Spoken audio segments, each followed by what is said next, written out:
Ddiwrnod, and it's very good to see everybody here today. It's always a great pleasure to talk to the Archaeology Day. And I'm going to tell you a little bit about what we've been doing with our Climate Change and Coastal Heritage project, the CHERISH project, over the last 6 years. It was an Ireland and Wales project, but the talk I'm giving today is focused on our Pembrokeshire work.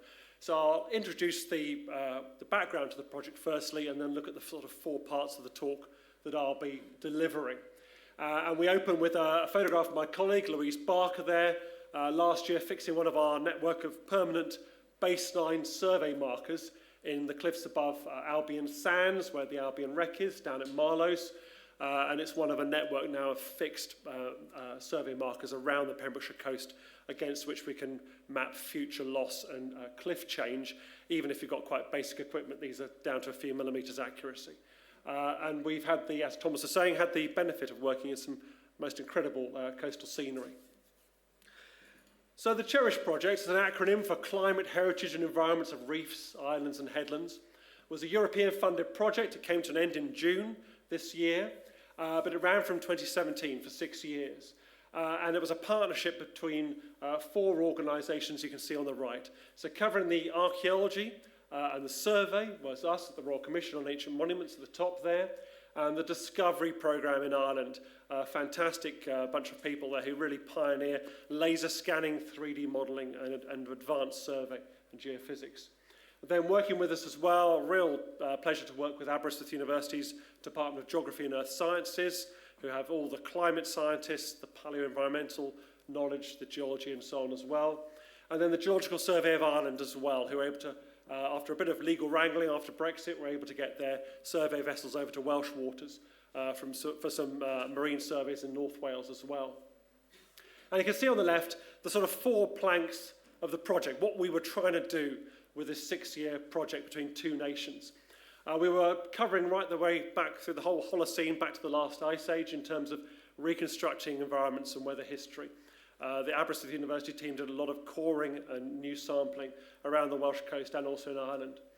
And we were trying to map heritage on the coast edge and under the sea, so getting that recording really good at that coast edge interface. We were trying to raise awareness of the data gaps as well. And when we started the project, there were a lot of data gaps in the coast, particularly the rural stretches of coastline where people don't often go. 3D data was poor, mapping accuracy was poor. And we were trying to establish new, accurate methods for mapping change as well.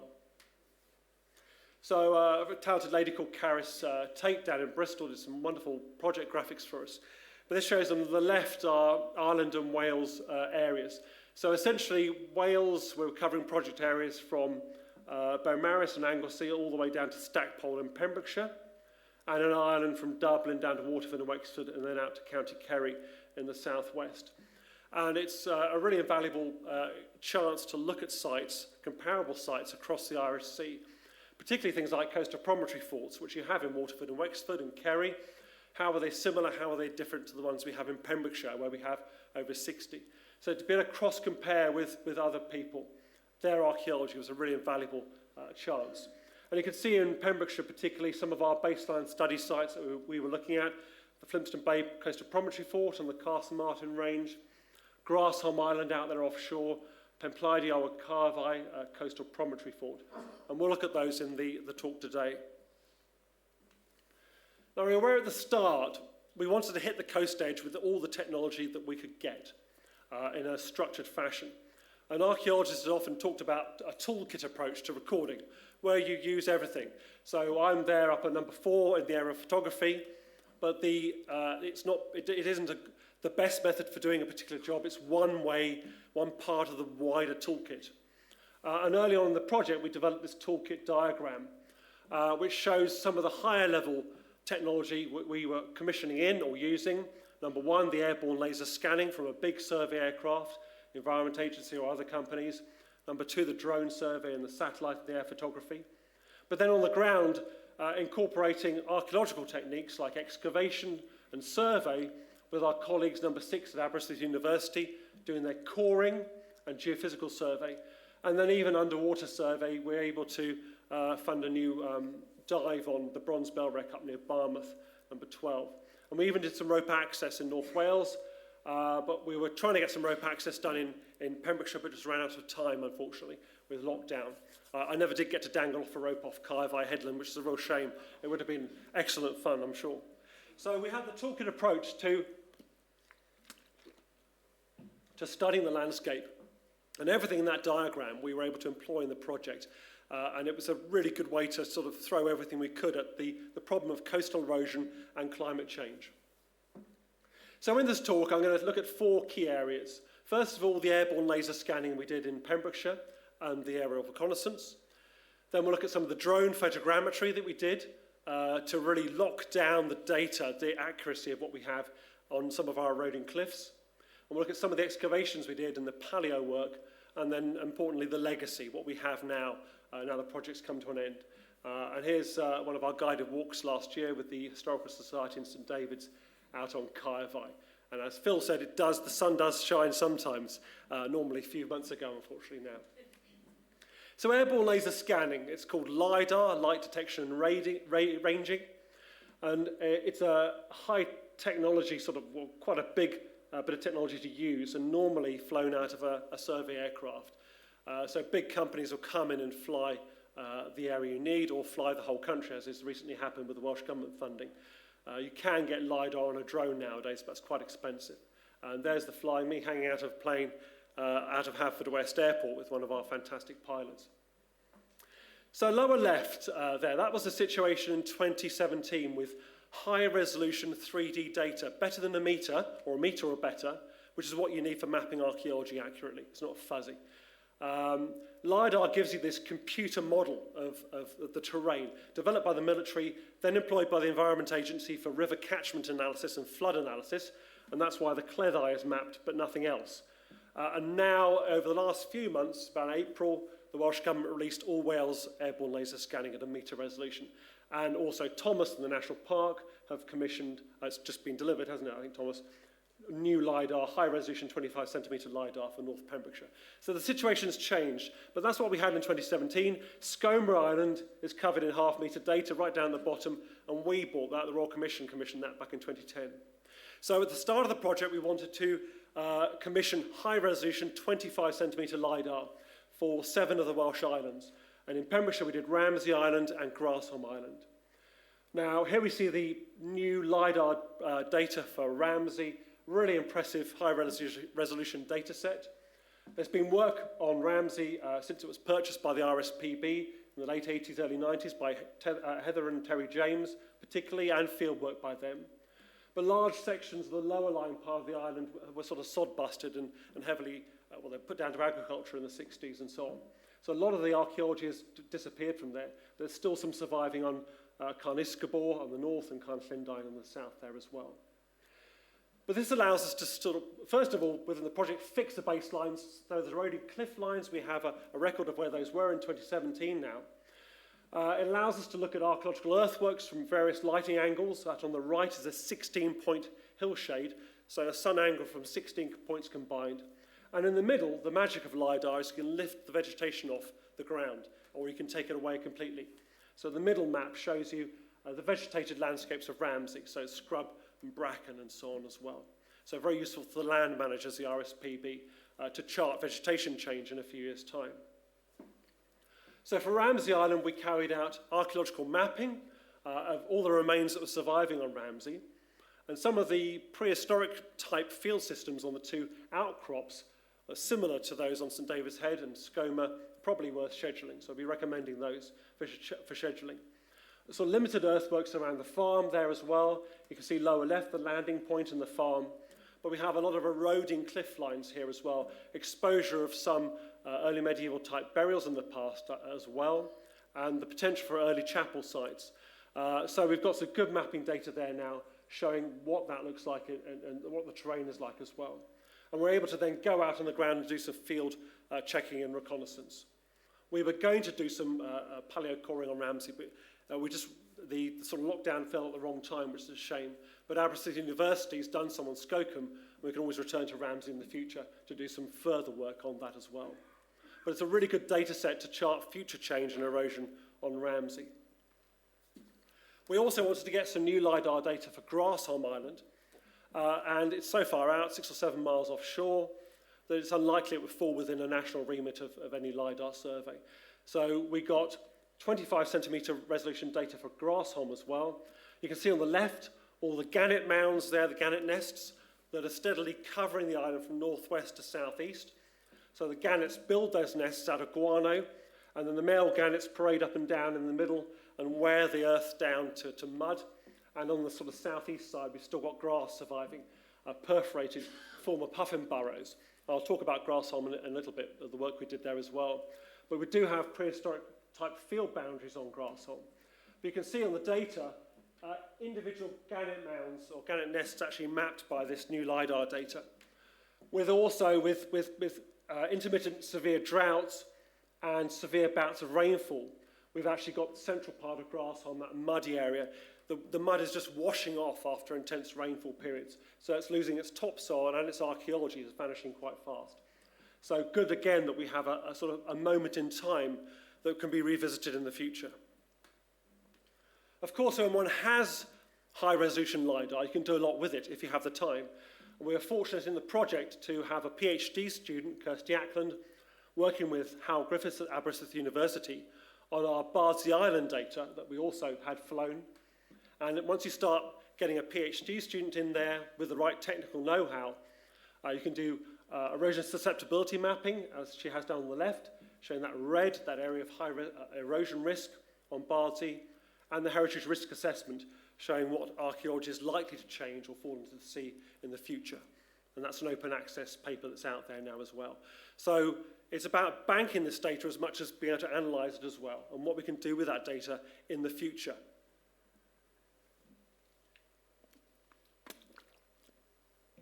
Now, the aerial reconnaissance formed a key part of the CHERISH project. The European funding gave us some additional funds to fly more intensively on the west coast of Wales. And we were also able to go out to Ireland to sort of spread the word about how powerful reconnaissance can be. Fortunate enough to fly around Dublin Bay, Waterford and Wexford, and also out in County Kerry back in May last year as well.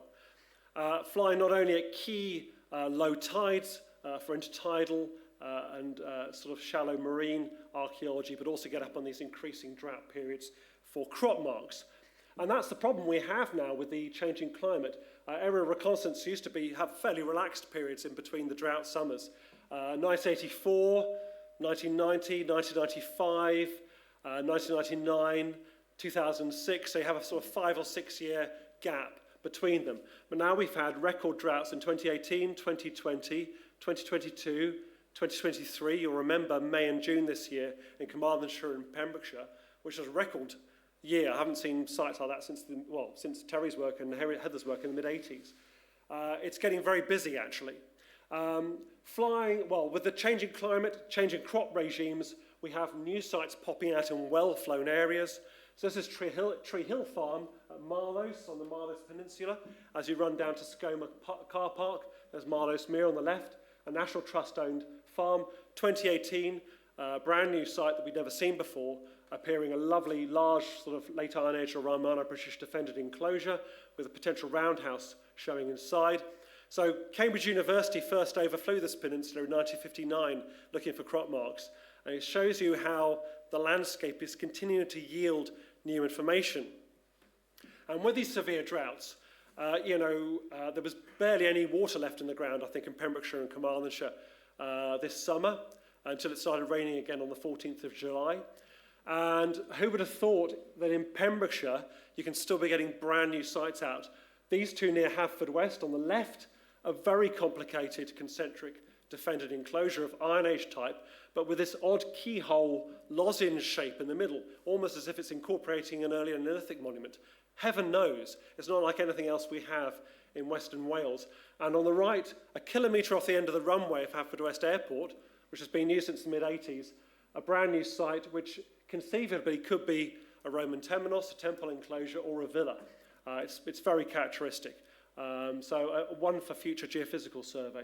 So surprise is still coming out. It shows you where we are with the severity of the droughts that we're getting nowadays. Good for archaeology, not very good for everybody else, the farming and the water supply. Drones are a key part of our toolkit nowadays. Everybody's using them. With the CHERISH project, it introduced drones to the Royal Commission. Now we have a sort of fleet of 6 or 7 of them. One big survey drone, the white one flying there, the Phantom. Drone flying is, a complex area legally. There's a lot of quite loose drone flying out there nowadays. It can be a nuisance if you're out on the coast path walking and we've got one buzzing over your head. So when we're doing official drone work, one has to make sure you're talking to everybody, particularly in the highly protected landscape of the national park. So we have a site like Kaiwai Coastal Promontory Fort here. If we're going to do drone survey there, it's National Trust owned, so we need contractors' permission to work there and insurance in place. It's Pembrokeshire Coast National Park managed and CADU managed, so they need to know. We've got nesting choughs in the gully below the fort, so that's Natural Resources Wales. It's a special scientific interest.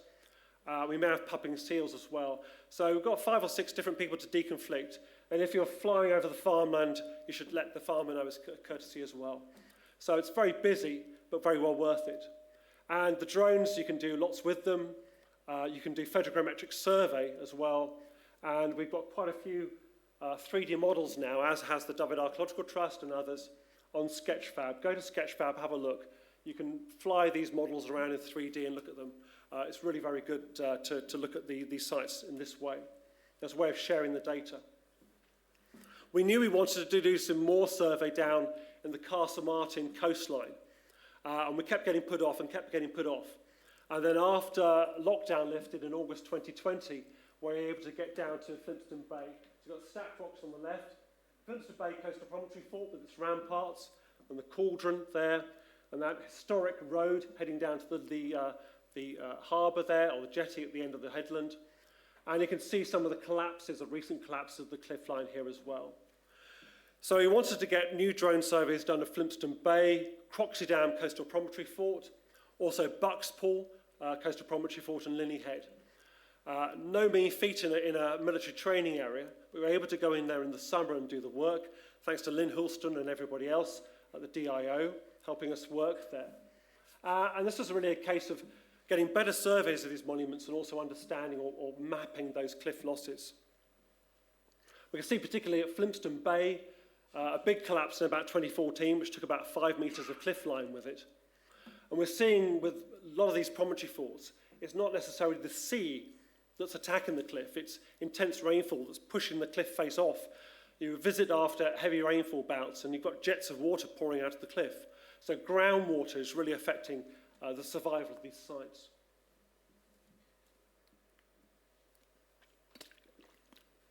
So we carried out our survey in August 2020, and the Flintstone Bay section was quite ambitious. 1.3 kilometres of coastline surveyed with a drone. Now these little drones, and most of them do it nowadays, you can program in the survey area, or pop up and fly flight lines. Each of those blue squares is a photograph that it's taking. It will tell you if the wind's too strong to fly. It will come in and land if you ask it every 20 minutes to change the battery. So it's a really good way to do some surveys. But you have to keep it within 0.5 kilometre of the operator, within visual line of sight as well. So you have to break this survey up into 2 or 3 different locations. But we're really happy with the data set that we got out of this. What we've got for that bit of coastline is a sort of 2 to 5 centimetre accurate model of all the rocks, all the pebbles, all the stones on the beach, and Croxley Dam, or Moody Nose Promontory Fort in the lower right, and Flintstone Bay upper left. You can see it's crowded with house platforms from the Iron Age. Really interesting site. And we're able to get that into Current Archaeology magazine as well. So again, once you've got this data, you can do more with it. One of our baseline study sites up in North Wales for CHERISH was Dinas Dintley Coastal Promontory Fort. And we sent this data away to somebody, the 2 epochs of drone data, 2018 and 2021. So 3 years of change. They basically put the models together, subtract one from the other. And you can see in the far left, the red areas are showing areas of erosion loss in the last 3 years. And you've got a combined map on the right showing accretion in green, actually on the beach where the material is gathering up. So you can actually calculate how much has been lost. So if we do have a big cliff collapse, a bit like when the Green Bridge went in Storm Ophelia, if we do have a big cliff collapse in Flintstone Bay, then we've got the data now to understand what's been lost and how it's changed. We did do some excavation work during the project at a couple of locations. we had some funding for smaller evaluation excavations in 1 or 2 locations in Wales and Ireland. And one of these that we're keen to look at more evidence for date and chronology was on Grassholm Island. Now, RSPB Grassholm Island, wonderful location, a wild location still, 40-minute jet boat ride out from Ramsey Island there, and heavily protected. So we go out there with the RSPB cruise in October. And obviously Grassholm is really suffering more recently with bird flu, which is terrible news. And it's always been a place of difficulty with the gannets being caught in the plastic as well. Again, a heavily protected landscape, multiple designations, as you see at the top there. And 39,000 breeding pairs formerly on Grassholm before bird flu as well. People have been out to Grassholm, Douglas Haig in the 60s, other people excavating in the 1950s and 60s, collecting Iron Age pottery and Roman pottery from Grassholm.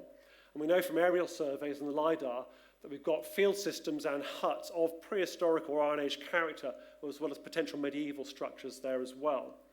And so in October 2019, we went out for 2 days, 2 consecutive days, to better map the island.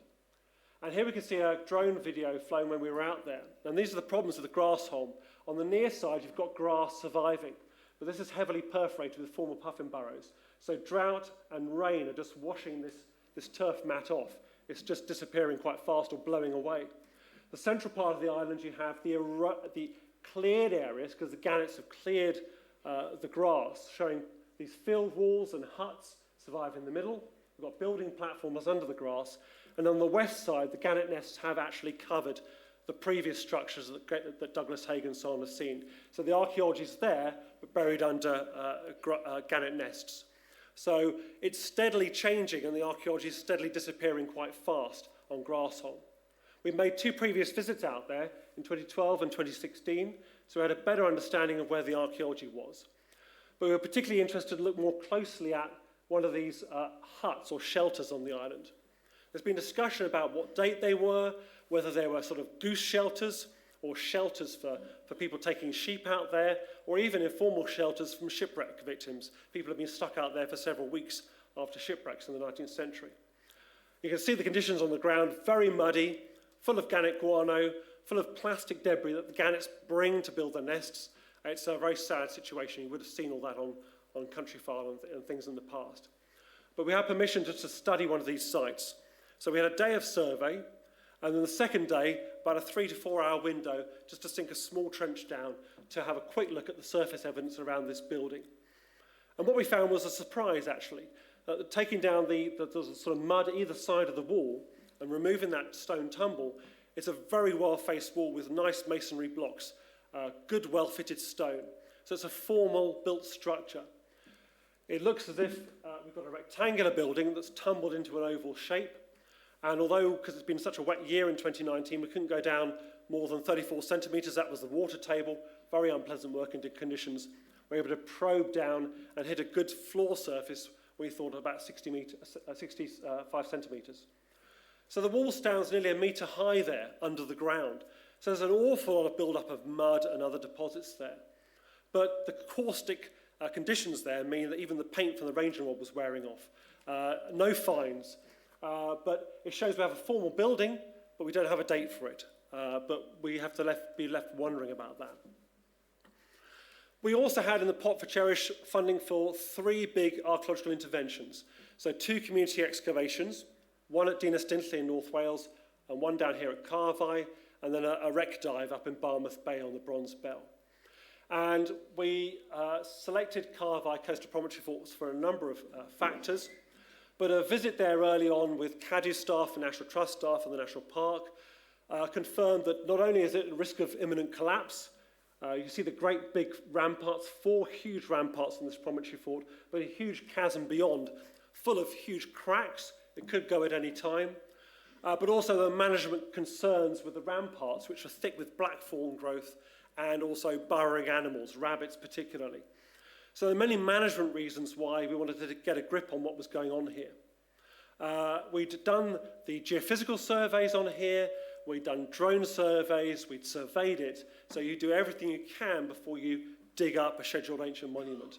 It was also a useful site to look at because down the coast there is Solva and Porthoraur, which has been excavated over many years by the Ddiwrnod Archaeological Trust. So we had a rare opportunity to study two neighbouring promontory forts. So we put the work out to tender. Dig Ventures won it and had a very active volunteer engagement programme and social media programme when they did it as well. So we're very sort of pleased with the outcome of their work there. Dig Ventures in 2021 took a three-sided trench on this eroding isthmus. So safely back from that sheer cliff drop there, but to analyse what archaeology we had on this isthmus here.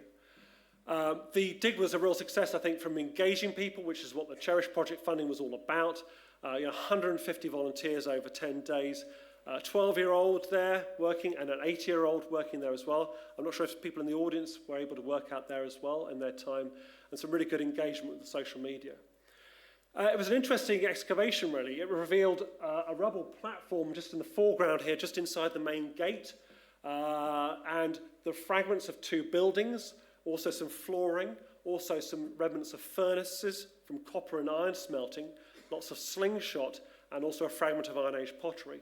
But quite informal structures, almost as if we're hitting the workshop area of a promontory fort. Dig Ventures returned in 2022 and 2023. In 2022, Cherish funded 5 placements for young people who are out of work or in education to give them a free run for that for 2 weeks and their accommodation and their food. But we didn't have any involvement in the 2023 dig, and that's still being written up. But the work has been very interesting in showing a neighbouring fort to Porthoraur. We do indeed have 2 roundhouse structures within Caervai. We have industry going on there, smelting of copper, which is very interesting because we have some evidence historically of copper being mined on the headland here at Caervai, but a complete lack of Roman ceramic evidence. You compare that to Porthoraur, where you have good Romano-British pottery sequences, you have glass bead manufacture, and several really big roundhouses as well. It shows that this may have been abandoned prior to the Roman conquest. So an instructive excavation that's gone on there. You can see lower down as well, one of the benefits of drone survey is you can actually print that drone survey out, and 3D printing is pretty common now. We went to a supplier in Oxford who does museum quality 3D printing. So what you have now there is a very highly accurate model of Caervai Coastal Promontory Fort, and that's now either on show or should be soon in the National Trust Visitor Centre in St David's. But again, that's now an historical model from the 2019 survey. If we have any change or collapse in the future, we've got a measure of what's lost. So very instructive to see 2 neighbouring promontory forts, and we need to follow up things like that potential copper exploitation if the potential is that they're exploiting copper from Pembrokeshire itself rather than importing that ore as well. And we did a host of other surveys at other promontory forts. Oh, it's quite noisy. The drone video, there we are. Didn't mean to be that noisy. And I'll stop that actually. We did a host of other surveys, which I won't go into now because we haven't got time. But so instructive looking at several promontory forts together. This is Linneyhead Coastal Promontory Fort on the Castle Martin training area, on the firing range, the active firing range. So you have to go there you have to be guided out there really. But you have this cross-section through an Iron Age promontory fort at Linneyhead. It's amazing. And what we realised is this great band of horizontal clay in the rampart is redeposited clay put in there for stability by the Iron Age people. And something similar was excavated at Castell-en-Llys by Harold Myton and Ken Murphy.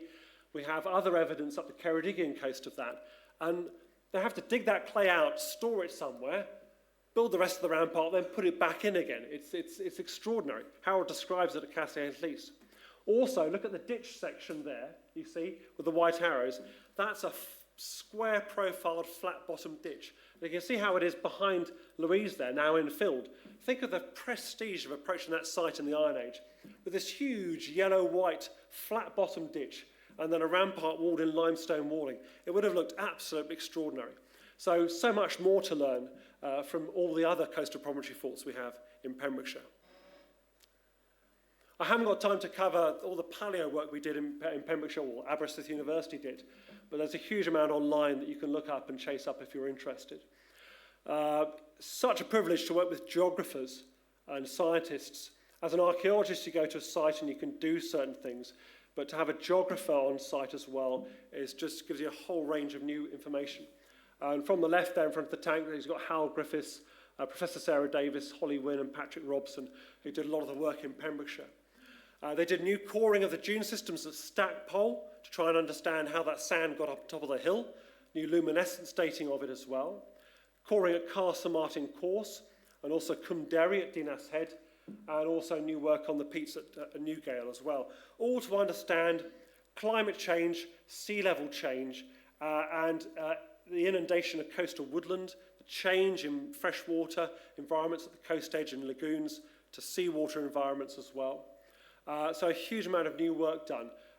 Tens of metres of coring taken for Pembrokeshire now that we didn't have previously, revealing sort of episodes of sea level change, particularly this one at Dinas Head on the lower right.